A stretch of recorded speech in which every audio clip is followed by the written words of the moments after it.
Before you start, I recommend that you pull up the link in the description below so that you can read along with us while we read it to you. Okay, that's it. Let's start. Hello, this is Treasureologists. Hi. We're doing something different. We are reading a Doctor Who fanfic crossover with Men in Black. Yes, yeah. It's pretty weird. So, Author the Big J. shout out to Big J. Rated K+. Whatever that means. I shall read. I probably should get some water before this. Whatevs. Smokey is here with us as well. Say hi, Smokey. He didn't say New hi. York City, USA 2012. Sark Regalis. Regulus. This text is so small. Let's zoom in some more. Sark Regulus. Yeah, that's good. Oh, that's cool. Okay. Sark Regalis bolted around a corner. How had he been found? His master would not be pleased. He had a simple job. Track the signal of the Belitium device. Belitium. And report back at once. How was he supposed to know that the shimmer he was wearing would attract attention? The shimmer? How was he supposed to know that there were authorities on Earth that knew and acknowledged the existence of life not from their world? Imagine that. For the most part, his intel told him that humans as a whole tended to shy away from thoughts of aliens, as they called anyone not from their tiny mudball. Of course. The alley Sark had turned down... Oh, sorry. The alley Sark had turned down was tight but connected to another and still another. Hopefully he could avoid his pursuers quickly and lose them in the labyrinthian back alleys of the Bronx. The Bronx. His name is Sark. Sark could still hear the footfalls behind him. What? That's a weird word. Footfalls? Stark could still hear the footfalls behind him. Hazarding a glance back, he saw his silhouette around the corner. You're butchering this. Not his silhouette, someone else's silhouette around the corner. So preoccupied. Read ahead and then read again. So preoccupied with Stark that he could not realize that he turned the corner right into a large garbage truck bolting the alley. Let me read that again. He ran right into a garbage truck. Let me translate that paragraph. Sark could still hear the footfalls behind him. He could hear people behind him. Hazarding a glance back, he thought he saw a silhouette round the last corner. So preoccupied was Sark, he didn't realize he turned a corner right into a large garbage truck blocking the alley. I totally just read that perfectly, dude. I don't know what you're talking about. Imagine my surprise, a calm voice said. Sark spun as a stranger leaned on the corner covered in shadows, going into a coffee shop and finding a patron wearing a shimmer. No, quotation that was... quotes. Oh, okay. Wow. That's speech. It wasn't double quotation marks. I thought it was like a... Okay, let me start over. Imagine my surprise, a calm voice said. Sark spun as a stranger leaned on the corner covered in shadows.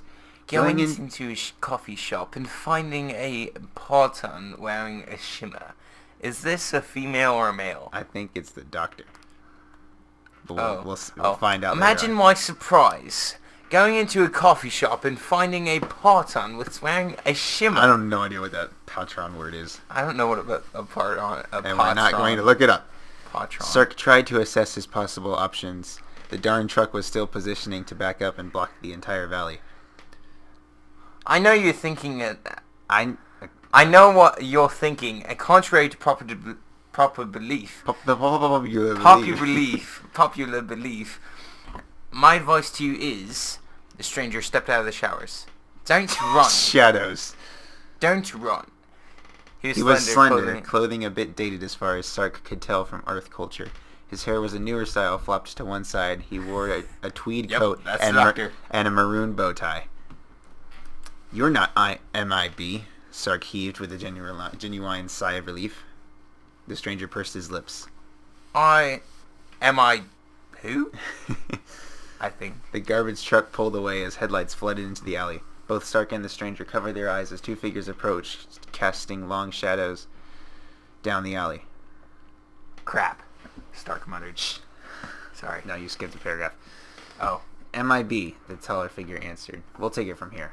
The shorter, stockier figure said. Together, we need multiple voice actors. We really do. And I can't do a Will Smith. Together, the two figures came together, blocking the blinding light from their vehicle, revealing two plain-looking men in black suits. The first, the taller, was African-American with a close cut, and the other, an older Caucasian man with an equally older hairstyle. Crap, Sark muttered. I'm Agent J, this is Agent K, and we're gonna need to see your travel visa or ID. Now. J emphasized the last word with a tightening of his jaw. Now. Sark looked like any human stopped by the cops searching for something he didn't have on his person. I'm afraid you're in violation of Section 7743A2410 of the Tycho Treaty.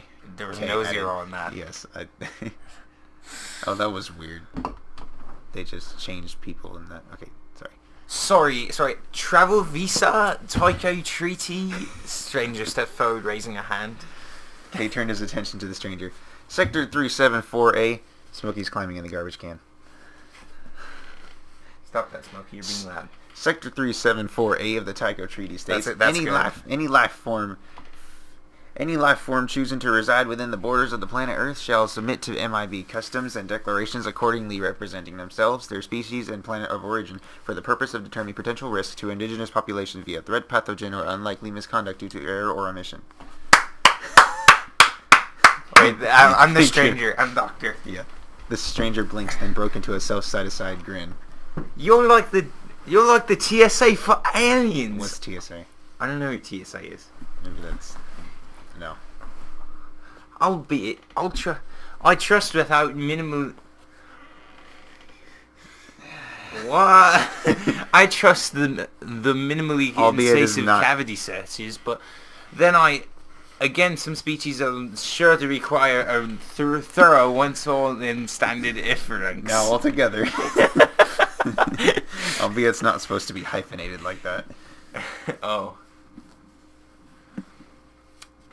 Albeit. No. Albeit I trust. Albeit the word. You don't read much, do you? Let me try. Okay. Oh, you're like the TSA for aliens. Albeit I trust without the minimal invasive cavity searches. Then again, some species I'm sure require a more thorough once over than your standard F-lonks. Okay, we're moving on. F-lonks. Kay was stoic for a long moment before one side of his mouth curled upward and a snicker of a scoff escaped. Jay did a double take and put his hand up in Stark's face. Hang on. Oh, no. I'm not sure what that means. Is that heel? Hang on, heel, nah.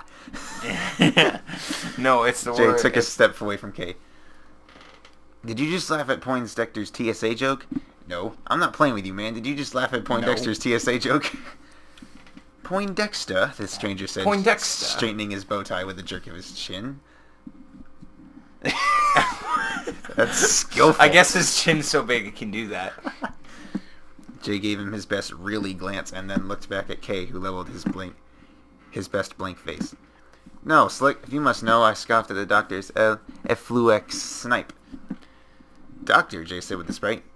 Said with surprise. Said with surprise. Doctor? Jay said with surprise. The doctor? He asked, looking at the stranger. I'm sorry. Have we met? In a manner of speaking, Kay said. Jay's your suspect's getting away. Jay whipped around. What? Dang it! And he took off at a dead sprint. Kay and the doctor watched Jay sprint around the corner of the alley end to the main street. With a big sigh, Kay removed a pair of black sunglasses from his pocket. I'm sorry, but things don't always happen in the right order for me. I know, you're a time traveler. This, however, is not one of those instances. You're going to have to trust me when I tell you that all the answers you're looking for are located right here. Kay lifted a small metal stick no bigger than a flash drive. The tip popped up and suddenly a blue flash filled the alley. Will there be anything else? A barista at the coffee shop asked, handing a cup to the doctor. He blinked. Excuse me? Did you need anything else, sir? The barista repeated. The doctor took his coffee and turned around trying to catch his bearings. That's strange. All the way back to the TARDIS, the doctor retraced his steps. He landed in the Bronx in the early 21st century for a cup of coffee. According to his internal clock, though, that had been over 3 hours ago.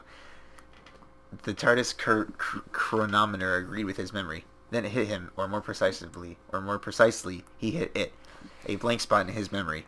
The Time Lord mind treated things like memories differently than other sentient life forms.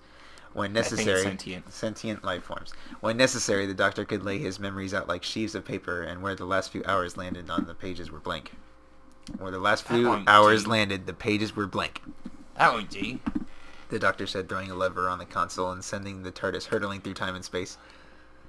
At an underground Triborough Bridge and Tunnel Authority, a nondescript black 4-door sedan pulled up. That's a car. Agents J and K exited the vehicle, and another man in an identical black suit took their vehicle and drove off. So what's the move? K harumphed. Don't be so hard on yourself. J stopped as K continued to the door. You're going to be J from now on. I'm not. Wow. J said with a little more defensiveness in his voice than perhaps he would have liked to used. I'm not. He hurried to catch up. I don't know. I can't do Westmost voice. I'll do J then. The two agents walked across the main lobby with its enormous fan. The same elderly African-American agent that always manned the door. Tough luck, Jay. What, Tough luck, Jay. What? Jay didn't have the time to argue. Kay was already in the elevator. The doors slid closed. Kay stood stoic as ever. Jay had a thin sheen of sweat across his brow. Look, he began. Don't let it get you down, kid. It happens, Kay said, emotionless. Jay could feel his blood pressure rising. First, I'm not letting anything get me down. Second, exactly what happens? Old age. We get tired, the game gets us down, you start slipping. It happens. Kay could have been reading a grocery list for all the care he put into the words that sounded like if they were supposed to be carrying. As if they were supposed to be carrying. Okay, dang that. I'm not old. I ain't old. I ain't old. You might be old, but I ain't old. Yeah. Whatever you say, Slick. Before Jay could reply, the elevator opened up onto the Grand Central Station of the MiB headquarters. On all sides, aliens of every shape, size, and type moved about from one terminal to the next, shuffling from intakes to security checkpoints and even waiting areas.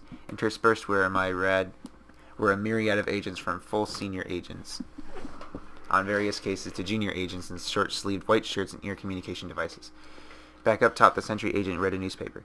He didn't look up when a strange whistle came from the door and the lock released. He didn't look up when a thin figure slipped in the door and started with surprise at the agent being there.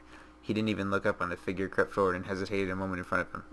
When the figure cleared his throat, the sentry glanced up with no semblance of surprise. Hello, I'm the... Hey, Doc. New face? It's been a while. Yes, well... Go on, they went down. The Doctor looked toward the elevator, then back at the sentry. Without a third glance, he approached the elevator and it opened. Stepping in, the doors closed behind him. Stepping in, the doors closed behind him. You missed a comma, sir! Sir! You missed a comma! I'm trashing your entire fanfic for this. Terrible. Although fanfics aren't known for their good grammar. A long moment of... Wouldn't that be funny if a fanfic was known for its good grammar? You know those fanfics, the one with the good grammar? Oh yeah, poetry. Grammar poetry. Grammar. It's funny because poetry doesn't have any grammar. You know, it says like comedy gold. It's like grammar gold. Yeah. Poetry has a little grammar in it. Oh, well. Where was I? I don't know. Stepping in Same old the elevator. The doors closed behind him. A long moment of silence preceded the doors closing before the sentry turned the page of his newspaper and muttered to no one. Same old Doc. Kay walked into the bullpen and sat at his desk. Jay sat across from him. Look, Kay, kid, you gonna focus on this assignment, or would you like me to make you an appointment with the MiB counselor so they can help you through this? Jay tightened his jaw. The perp was wearing a shimmer, that non-sanctioned alien technology on Earth, but even worse, it's outlawed by the Shadow Proclamation. Oh, that's cool. Sorry. That's used in Doctor Who a lot. Okay. He quotes it. The Shadow Proclamation? He doesn't quote it. He's like, judging by Article 16 of the Shadow Proclamation. Oh, okay. And stuff like that. Oh, that was K, actually, not J. Oh, well. Jay nodded. He needed to get his head in the game. Okay, so this is big time. It wasn't a question so much as a statement. There are only a few cultures in the universe that abide their use, and none of them are friendly, Kay added. So let's cross-reference the species that use them and see if they have showed any greater than normal interest in Earth, Jay said, leaning forward. About time that police training kicked in, Kay said glibly. Glibly? I'm going to look that one up later. He pressed a button and, making a tossing gesture, the list flew up to the enormous holographic view screen at the center of the room. Kay walked around the desk. Everyone pay attention. These 7 races have been known to use a device called a shimmer. I want them cross-referenced with the MiB intelligence to find any correlations between them and planet Earth. Jay looked at the list. Calothians, Psychorax, Angulians, Bugs, Corellans, Uvorix, and Sonatarans. Sonatarans. No, it's Sontarans.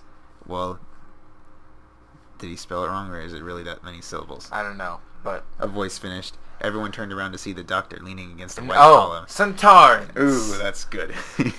Love the retro architecture. Love the retro architecture, by the way. Welcome back, Doctor, Case said without a hint of surprise. Jay looked around and then back to the doctor. Hey, did anyone announce a security breach? Hey, did anyone think to announce a security breach, anyone? I'm assuming I've been here before. Follow me, Kay said, walking past the doctor leading the way. Jay looked at the onlooking agents. Okay, people, y'all got stuff to be working on. Get on it. Get on it. The doctor followed Kay, who brought him up to speed. In 1964, a stupid junior agent stationed in London happened upon a plot by an alien consciousness known as the Nestian. Ugh, nasty business, the Nestian. I don't like it much. They don't like me very much. They don't like me very much. They don't like me much. They don't care for me too much. The doctor added. Is this the doctor? I don't know. Okay, I think this is Kay. So there he is, cornered by shop mannequins, when a blue police box materializes out of thin air, and a gentleman in a fedora and a loud multicolored scarf, identifying himself as the doctor, saved his life. Wow, that was old doctor. That was Tom Baker. Kay ushered the doctor into a side room lined with sliding drawers. Pressing a hand against one of them, a computer voice chirped. Let me do my best computer voice. Here we go. So much pressure. Identity confirmed. Agent K. Bleep, bloop, bloop. Identity confirmed. Agent K. Identity confirmed. Agent K. Identity confirmed. Identity confirmed. Yeah, identity confirmed. Agent J. Identity confirmed. Identity confirmed. Exterminate. The drawer slid open and Kay removed a small leather-bound book he handed to the doctor. Where are we? The doctor looked suspicious, but he took the book and thumbed through it. Recognize the handwriting? Kay asked. The doctor shrugged with a grin. I should. Several different varieties that are all mine. Bingo. The doctor handed the book back. That's you. Nothing. Oh. So the Men in Black police alien activity has been on Earth. We've crossed paths several times. Who do you think covered up the master assassination of the president a few years back? Kay asked. The doctor had a good sense to look abashed. Okay, right. Now on to your problem. Okay, right. Now to your problem. Our problem? Jay said, entering the room. The doctor was at Jay's face with 2 long strides examining him. Oh, here we go, Daniel. Indeed. Oh, gosh. This is Matt Smith's quiet voice. Indeed. You lost, man. No offense. Get really close to the mic. Indeed. No, not quiet. You don't know how to do this. Whatever. Do whatever you want. Indeed. You lost, man. You know, no offense. But by the way, Let me read it. By the way, that could have happened to anyone.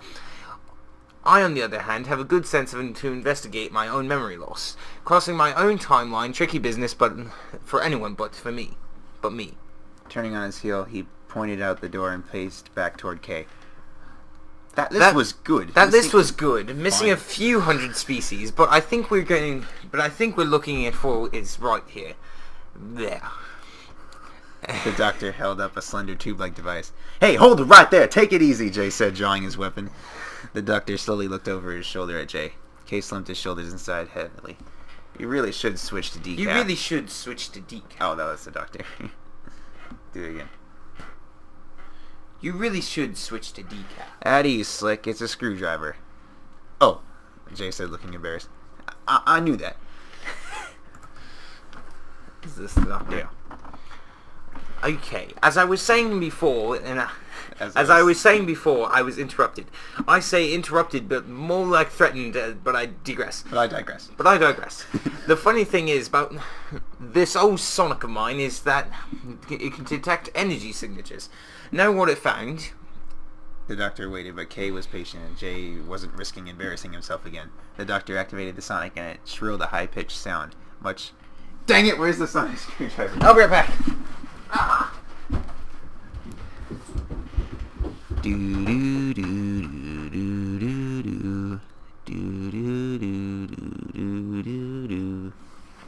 Perhaps you prefer drumming. Okay, I'm back. Dang it. No, don't leave, Smokey. Oh.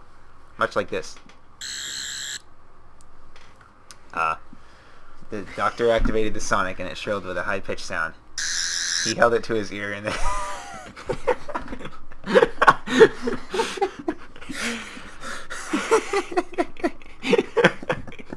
I feel like we're in some kind of children's book. I know, right?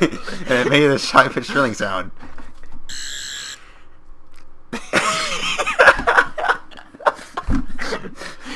Yeah. He held it to his ear and waited around the room in a seeking motion. It found an energy reading. A very interesting energy reading. Without another word, the doctor ran out of the room with J and K hot on his heels. I'd read better faster. That's kind of weird. His sonic swinging back and forth as it pinpointed the location. Agents moved out of the way as he ran downstairs and back out into the main lobby before cutting a hard left and dashing down a long hallway. At last he approached an enormous vault-like door and pressed his ear against it. What's behind this door? Jay spoke first. That's MiB's special section. All the nasty toys we pick up aren't safe or cleared for use on Earth are contained in there. How do we open it? The doctor asked, backing away, staring at the door, as if by will he could see through it. Can't, Kay replied. Takes a special key. The doctor smiled. You're in luck. I just happen to have a special key. The doctor pointed the sonic over his shoulder and the locking mechanism over his shoulder. And the locking mechanism hissed as a pressure release valve opened.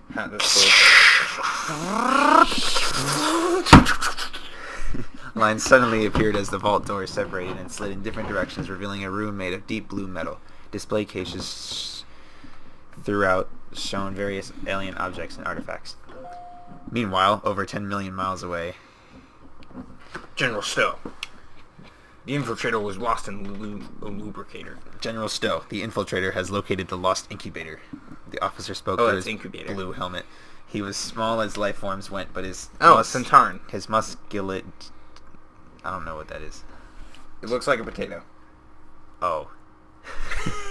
General Stowe, the infiltrator has located the lost incubator. The officer spoke through his blue helmet. He was small as life forms went, but his musculate genetically altered as if it made him stout. But his musculature genetically altered as it made him stout. That was a weird sentence. From back of the command deck, an identical-looking being stepped forward carrying a staff that resembled a crop. Excellent, Commander. Actually, sir, the infiltrator reports the device is in the custody of the MiB. The commander interrupted. General Stowe narrowed his tiny eyes with a deep frown spreading across his tubby head. There had been rumors of Earth... Oh, who's this? The commander.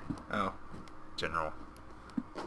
There have been rumors of the Earth's defense force that polices the planet's non-indigenous life forms. It will be a glorious encounter to the 8th Sontarian Legion. It will be a glorious encounter to the 8th Sontarian Legion. As one of the command crew hit fists to the chest and began chanting, Sontar! Sontar! Run! Sontar! Run! The doctor blurted, pointing the screwdriver at a back corner of the vault. Oh, that's interesting. Why do you get the Sontaran incubator device? That was refuse from the Atmos incident a couple years back, Kay said. Atmos, huh? What's cool. So important about it? Jay asked offhandedly. It's first gen Sontaran technology. The doctor replied with a look that said Jay was drooling on himself. The Sontarans are a clone species, bred for war. The first generation created these devices 2,000 years ago in order to terraform their whole planets to cloning worlds to facilitate their war with the Rutians. Oh. Rutans. To facilitate their war with the Rutans. Since they have developed more advanced weaponry...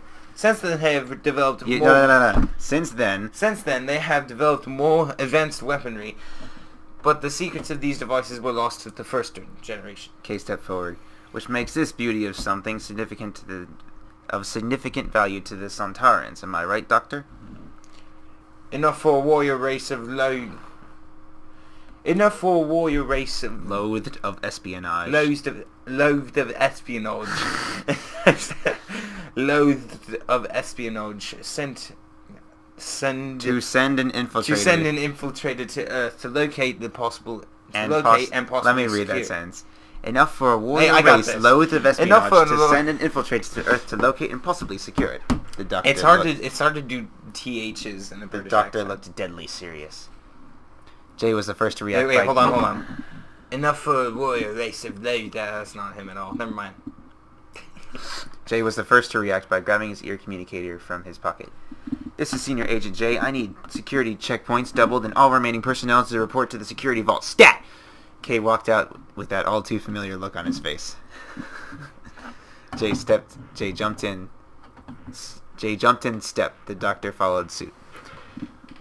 What's the play? Jay asked. We need more intel, Kay responded. Jeeves, Jay asked. Kay opened a door for the others. No, Gus the Gill. I don't know much about MiB. I don't either. Across town in a subway terminal at the corner of 40th and Grande, there was a little newsstand before the entry gate. There was a squat man wearing an out-of-place Hawaiian button-down that stained with every manner of condiment, sat on a stool but strained from the pressure of his weight. He mopped his forehead with a dirty rag as he scarfed down a hot dog overflowing with condiments. This was Gus. So engrossed was he in the magazine he was reading that he never noticed Sark, who stepped up to the window. Can I help you? Can I help you? No, isn't that the dog? No. Oh. Hey, Can I help you? Gus asked before looking up with a start. You look rough. Oh, this is Sark. Is that supposed to be funny? Sark wheezed. I've had MiB and some idiot in a... supposed to be funny? Sark wheezed. I've had MiB and some idiot in a bow tie after me. I thought you said MiB and some idiot with a bow tie after me. I thought you said this thing was untraceable. Untraceable! Relax. Your boss called anyway. They want that shimmer changed. Gus reached up and pulled the front gate down. Sark walked around the stand into the side door. Meanwhile, JK and the doctor raced through traffic. Jay gripped the handhold as K took a turn that sent the doctor tumbling across the back of the car. I believe that's the doctor. So tell me why... No, it's not. It's someone. I believe... Oh, it's Jay. So tell me why we're not hitting up Jeeves on this one? Jeeves is a small time. He's stolen weapons and devices. Is the shimmer something he could have got... Oh, that's Jay. Missing quotation mark. Is the shimmer something he could have gotten a hold of? Yes. Is he capable of programming it? No. Or maybe that's one big thing. I don't know. The doctor whooped in the back seat. I'm loving this! The doctor leaned between the front seats. Never pursued a suspect before. Been one, mind you. Been one, mind you, but never in hot pursuit. It's so very American. Jay cast the doctor a sidelong glance. So you're telling me British people are the only ones that make it to whatever future you're from? The doctor laughed before dropping the pretext completely. Sorry, I don't get it. Jay gestured toward him. Well, I mean, you're obviously British. Ew, British? Really? The doctor looked as if he might be offended and then rethought about it. Well, in fairness, English people do sound incredibly like Time Lords. Back at Gus the Gill's newsstand, Sark pressed a button and his body rippled and decomposed as the shimmer gave way to his true form. A reptilian-shaped humanoid with a slightly over-large head, small tail, and 3 digits on each hand and foot. Sark handed the small metallic wristband to Gus, who inspected it. He reached through a rack full of crisps and pressed a hidden button. The entire back wall of the newsstand lowered into the floor, revealing a secret area behind it with shiny metal walls and bright white lightning from both the floor and the ceiling. Gus placed the band on a table that slid up from the floor, and immediately the shiny black top lit up with digital glyphs in its own language. A holographic readout showed a graphic.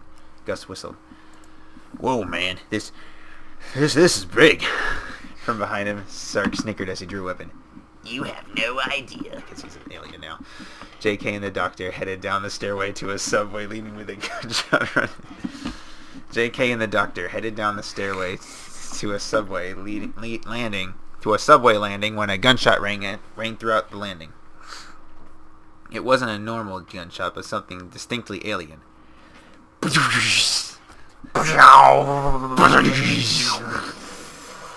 J and K exchanged startled glances, but the doctor was through them, sonic screwdriver in hand. He pointed it at the turnstile, which immediately led him through. The others hot on his heels, weapons drawn. The three skidded to a halt at the corner just before the newsstand, their heads popping around the corner atop one another. Wow. The newsstand door flew open and Stark, back in the original shimmer, had been caught and stepped out. Let me read that again. The newsstand door flew open and Stark, back in the original shimmer he had been caught in, stepped out. Freeze! Kay stepped out. Freeze! Kay shouted and stepped out, weapon leveled at Sark. Sark did precisely that as a train pulled into station. Kay hazarded a blink in the train's direction, and that was all Sark needed. From behind him he raised the gun he had been concealing and fired. Jay snatched Kay out of the way as the doctor pointed his sonic at Stark. With a gout of sparks, the weapon ceased working, and Stark angrily tossed it at the Time Lord and darted into the emerging crowd of bystanders that exited the subway. That's probably really loud. Enter epic music. Case stood up and placed a communicator in his ear. Oh, we need cleanup and crime scene at the subway terminal at 40th and Grande. Jay, meanwhile, started herding people together. Can I have your attention, please? Oh, here we go. The crowd of onlookers had gathered, huddled together. The doctor watched with rapt attention as Kay and Jay both placed dark shades on. From his pocket, Jay took out his neuralizer and pressed a button on the back of the flash of blue light, hit everyone in the crowd, and then Jay took off his shades. Alright, so you know how the guy at the newspaper stand is always telling you that this ain't a library? The crowd gave him semi-interested blank stares. Jay gestured behind him to the subway pillar that Sark's blast had put about a basketball-sized hole through, and as if on cue, a tile fell from the side and broke, his expression mirroring his mood. People in New York are crazy. Don't read at the newsstand. A short while later, the cleanup crew and the MiB crime scene unit had arrived. Already, J, K, and the doctor were... I'm going to say K, J, and the doctor now. Okay. Already, K, J, and the doctor were inside the newsstand looking around. The doctor waved the sonic around, then flipped it open and studied it. Wait, hold on. Well, Kay asked. Where are we? Aside from the dead Criterion, there's little sign of business that your friend is with on attack. That muddled G-ish word that Daniel said was Gargantian. Oh. From the dead Gargantian, there's little sign of the business your friend had with the attack. The doctor looked around the small black room.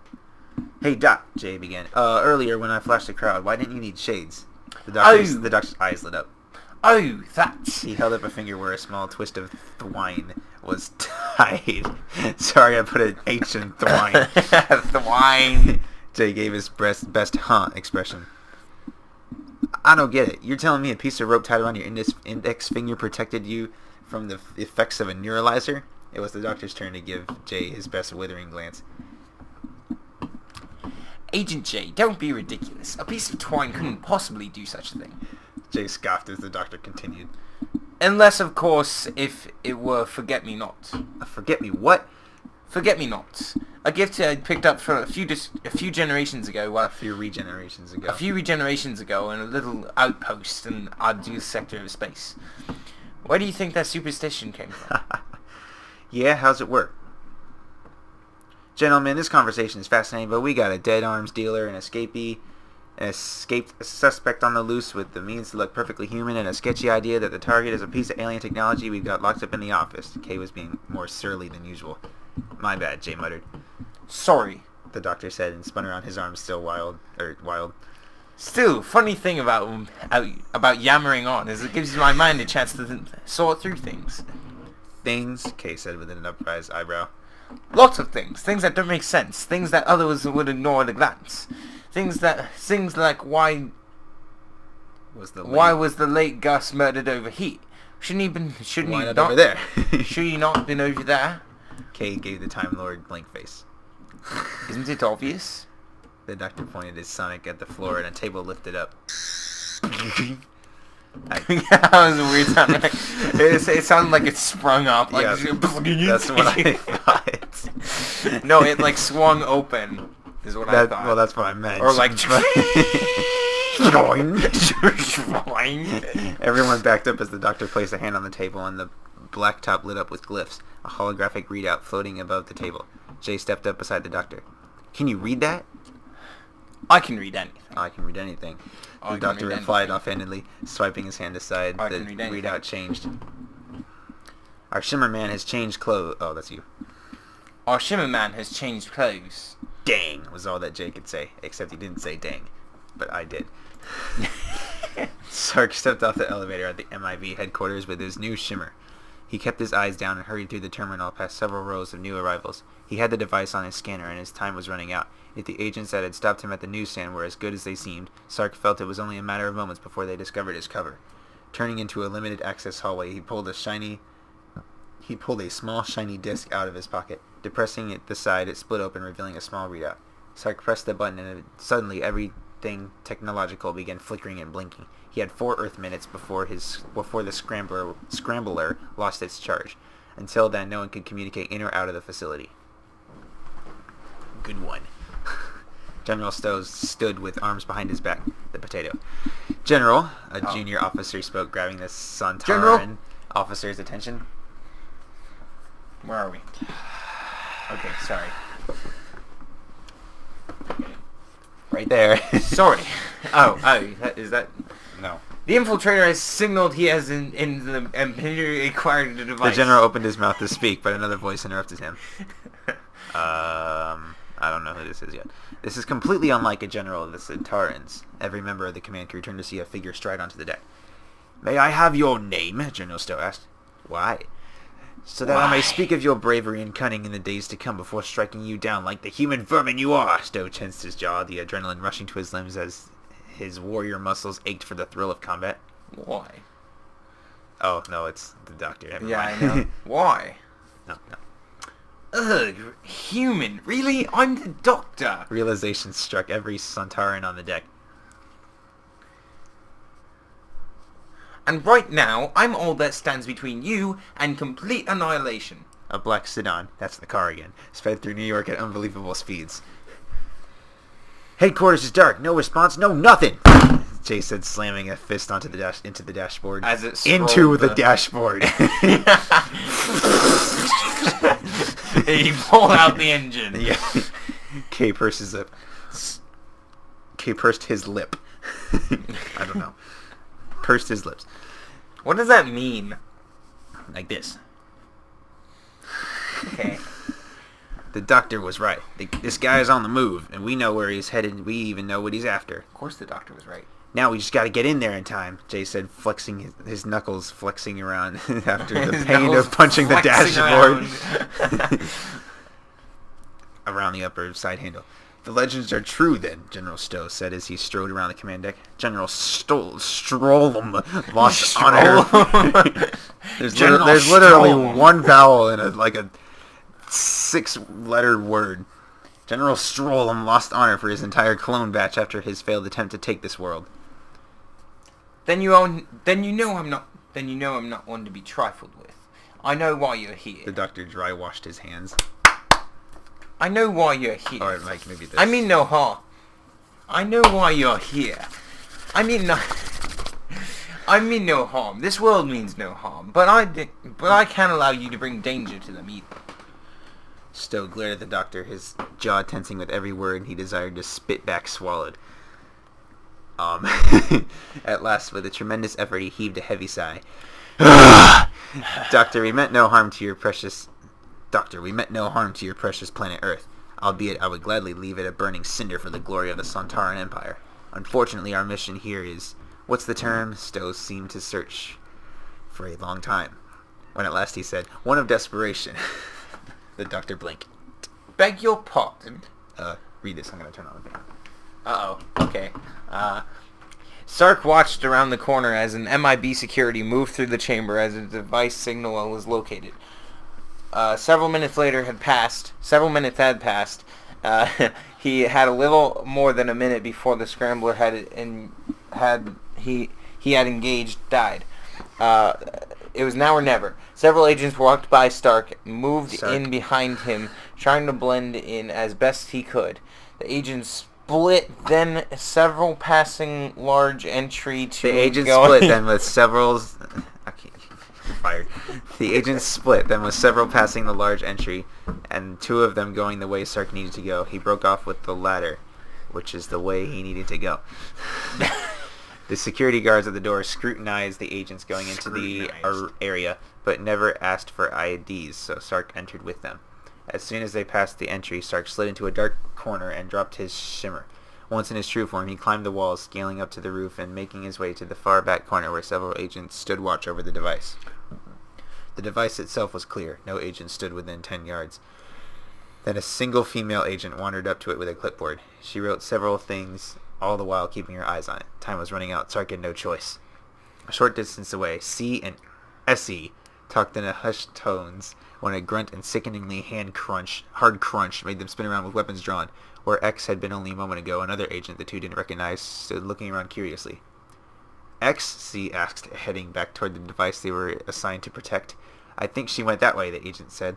C was about to accept that as he began to turn back toward his post. Then his eyes caught something flesh-colored from just around the large crate the device had been stored in. The unknown agent locked eyes with C, and before he could react, pointed a weapon and fired. C dove to one side as he heard SE return fire. Drawing his own atomizer as he rolled, he came up in a crouch and joined the fight. Stark deactivated the shimmer, giving him more mobility. Slapping a receiver onto the crate, he activated the short-range teleport, and nothing happened. Stark began to panic. Checking the teleporter, he realized he had a few seconds left on his jamming device. Stark hit his head against the crate in anger and cursed in his native tongue. Barsflargle! Barsflargle! As one agent K and J burst into the vault, weapons at the ready. K stalked down the center of the rows of restricted alien tech. J looked up and began scaling the nearest shelf to get the high ground. K reached the Stoggin area where the device was kept. SE stood to one side, C to the other, and from where he stood, K could see another agent just down behind the device. Give it up, lizard lips, K shouted. Stark leaned out so he could see K better. Who you callin' lizard lips, ape sack?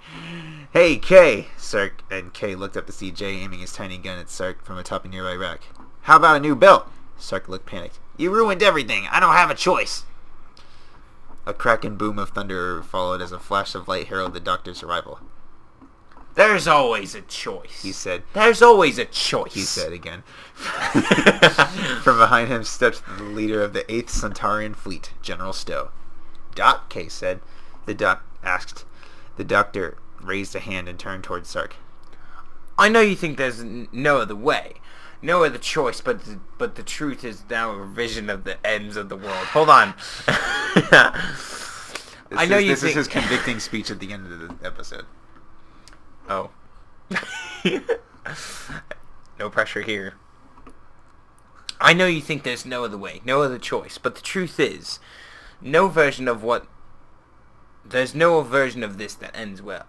He raised his index finger. Unless you surrender to me right now. Stark was torn. I can't, he began. I can't. You can and you will. They've agreed to give us the incubator without conflict, Stowe exclaimed. We have, both K and J said together. You have. The doctor punctuated, holding up a hand to both men. Shut up! Stark shouted at Stowe, leveling a gun at him. The doctor, confused but desperate to keep things from falling apart, moved between Stark and the Centaurian general. I was going to say that, but I can't... What? I don't know who that is. I was going to say that I can't let them have this. Realization hit the doctor like a ton of bricks. Oh, that's Stark. I was going to say that I can't let them have this. Realization hit the doctor like a ton of bricks. Who did you lose? Yes, solemnly. Wasn't really solemnly. When some Taurans conquered your world. Stark looked away for a moment. Finally, his eyes locked onto the doctor, and pain bled to the surface. The doctor bit his lip with the rage he felt inside. This is Stark. Oh.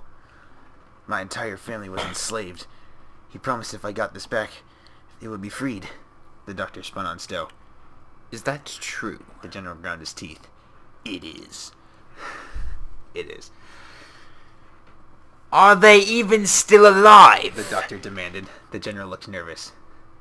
Okay. Oh, that's the doctor. Okay. The doctor spun on Sark. You want your freedom? Fine. This is the place to do it. Fine. This is the place to do it. No one else has to die today. The doctor looked back at Stowe. No one. Kay stepped up beside the doctor. I can take it from here. The doctor nodded.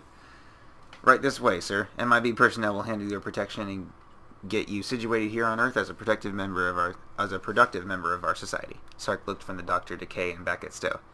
What happens to them then? The doctor stepped forward.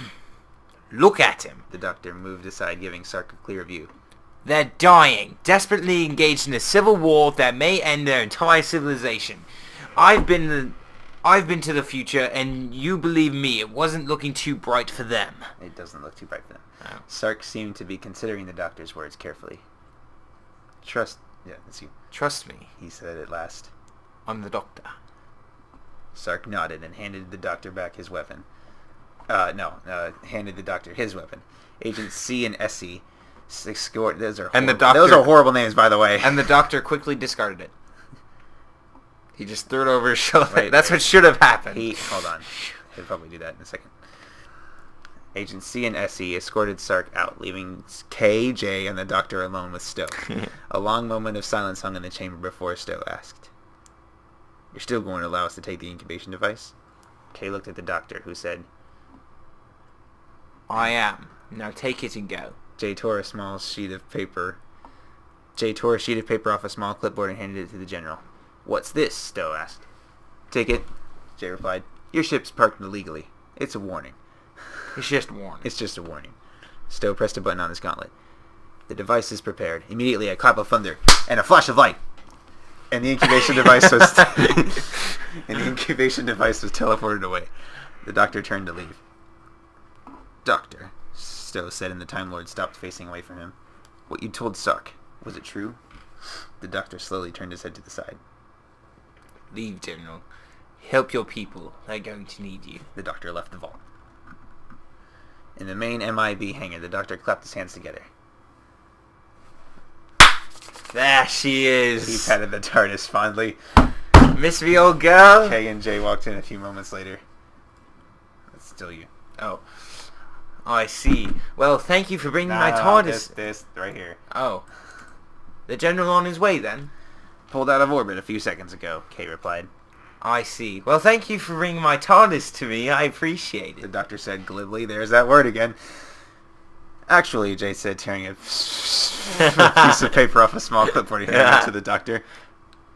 What's this? What's this? What's this? The doctor asked incredulously. Take it, J said. You were double parked. It's just a warning. The doctor smiled. Yes, well, I appreciate the gesture then. As usual, Doc. It's a pleasure working with you. Kay shook his hand. The pleasure... Yes, well... Oh, never mind. The pleasure. The pleasure, Agent K, is all mine. It does my heart's good to know that someone is looking out for you and for a world who isn't trying to kill everything on sight. Torchwood, we're not, Doctor, Kay said. Wait. Torchwood, we're not, Doctor, Kay said. The doctor unlocked the TARDIS and turned back. Agent J, if memory serves, you've never been inside the TARDIS before. Wait, reread this one real quick. I don't think that was very clear. It does my heart good to know someone is looking out for a world who isn't trying to kill everyone on sight. Torchwood, we're not, Doctor, Kay said. The doctor unlocked the TARDIS and turned back. Agent J, if memory serves, you've never been inside the TARDIS before, he remarked. J exchanged looks with Kay. Yeah, so?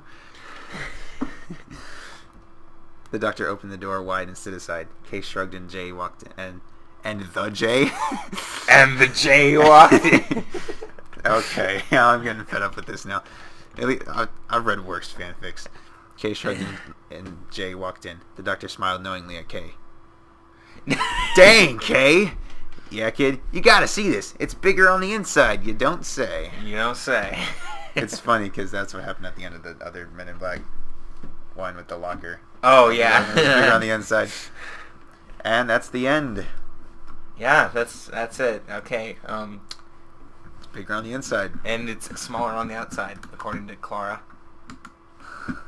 Okay, well, that was for Doctor Who, Forget Me Not by the Big J. The Big J, thank you. Link in the description if you want to read it for yourself. One of the only Men in Black crossovers. I think there's like... It's the only. 20. Oh, really? I thought there was only I like don't 2. know. I want to find a crossover between this and Ben 10. Between Doctor Who and Ben 10. Let me go... That would be awesome. Find it real quick. Not cartoons, shows. Alright, whatever. Okay, so that was it. Whatever. TV. Far right. Nah. Anyway, that was Forget Me Not, Doctor Who by the Big J. There's 45,000 Doctor Who fanfics. Yeah, so link in the description if you want to read it yourself. You probably will want to read it yourself if you want to understand it at all. Yeah. So actually, you could read it at the same time that we're telling this to you. Yeah. On YouTube. Yeah. We'll put the link in there. I'm copying it right now. Wait, hold on. Okay. Alright, so that was it. Thanks for watching. Good day. Wait. Yeah. Good night. Yeah, good day. This has been Treasureologists. Okay, well, okay, right, this is a long, drawn out goodbye. It's really not that drawn out. I mean, come on.